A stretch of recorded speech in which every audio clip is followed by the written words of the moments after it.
Hey buddies, welcome back to analytic tutor. This side Jatin. So మన channel లోపల మనం medical education and notifications గురించి videos వేసుకుంటాం. ఒకవేళ నువ్వు కొత్త వస్తే సబ్స్క్రైబ్ చేసుకో, మీ ఫ్రెండ్స్ అందరు కూడా షేర్ చేయి. సో ఈరోజు టాపిక్ ఆల్రెడీ మేము తమ్మునిలో చూసినట్టుగా మనం ఈరోజు డిస్కస్ చేసుకునే మెయిన్ టాపిక్ ఏంటంటే ఎన్టీఏ నుండి ఒక అప్డేట్ వచ్చింది. ఓకేనా. సో నేషనల్ టెస్టింగ్ ఏజెన్సీ నుండి ఒక అప్డేట్ అయితే వచ్చింది నీట్ ఆస్పిరెంట్స్ కోసం. సో అప్డేట్ ఏందని చెప్పి మనం డీటెయిల్గా డిస్కస్ చేసుకోవడానికి ట్రై చేద్దాం. సో దానికంటే ముందు కొంచెం మీకు ఇన్ఫర్మేషన్ కావాలి కాబట్టి, సో మనకి నీట్ అనేది ఒక national eligibility and entrance test అంటాం. సో యూజీ లోపల నువ్వు ఏ కోర్స్ చేద్దాం అనుకున్నా, మెడికల్ యూజీ లోపల మెడికల్ కాలేజ్ లోపల నీకు అడ్మిషన్ కావాలంటే మినిమం నీట్ అయితే క్వాలిఫై కావాల్సి ఉంటుంది.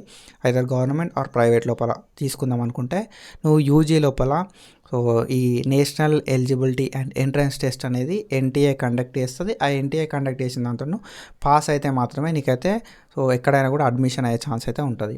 సో ఎంబీబీఎస్ఏ కావచ్చు, లేకపోతే బీఎస్సీ నర్సింగ్, ఆర్మీ లోపల వేయాలనుకున్న బీఎస్సీ నర్సింగ్ కావచ్చు, ఆర్ఎల్స్ మనకి వేరే ఇంకా బీహెచ్ఎంఎస్ కానీ, అలోపతి కానీ, సో బీడిఎస్ కానీ ఇవేవి వేయాలన్నా కూడా నీకు కామన్గా కావాల్సింది ఏంటి అంటే క్వాలిఫికేషన్.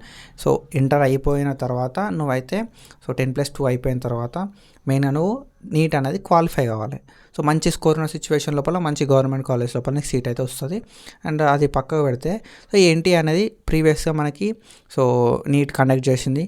సో ప్రీవియస్గా కొన్ని ఇష్యూస్ అయినాయి, లైక్ పేపర్ లీక్స్. సో ఈ పేపర్ లీక్ అవ్వడం వల్ల సో చాలా ఇష్యూస్ అవుతాయని లాస్ట్ ఇయర్.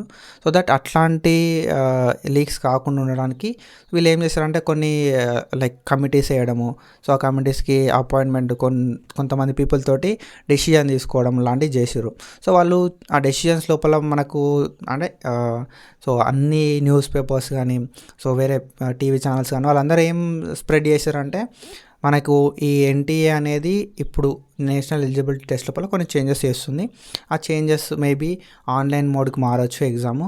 సో నార్మల్గా ఎప్పుడైతే మనం ఆఫ్లైన్ మోడ్లో పెన్ అండ్ పేపర్ మోడ్లో ఉండే అది ఆన్లైన్లో కావచ్చు, ఆర్ఎల్స్ జేఈ లాగా సో మనకి 2 ఫేసెస్ లోపల ఉండొచ్చు అని చెప్పి అన్నీ కూడా స్ప్రెడ్ చేసారు.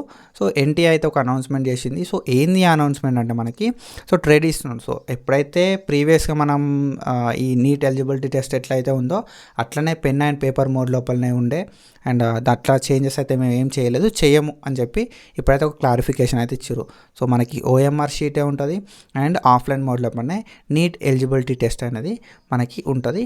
సో అదొకటి చూసుకోవాలి. అండ్ మీ ప్రిపరేషన్ ఇంకా కూడా స్టార్ట్ చేయకపోతే తొందరగా ప్రిపరేషన్ స్టార్ట్ చేయాలి. So coming to the conclusion, మనకి పెన్ అండ్ పేపర్ మోడ్ లోపల ఎగ్జామినేషన్ ఉంటుంది.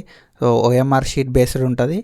సింగిల్ డే సింగిల్ షిఫ్ట్ లోపల మనకి నీట్ అనేది కంప్లీట్ అయిపోతుంది. So that's it for today. Follow for మోకండి. Thank you so much. Signing of.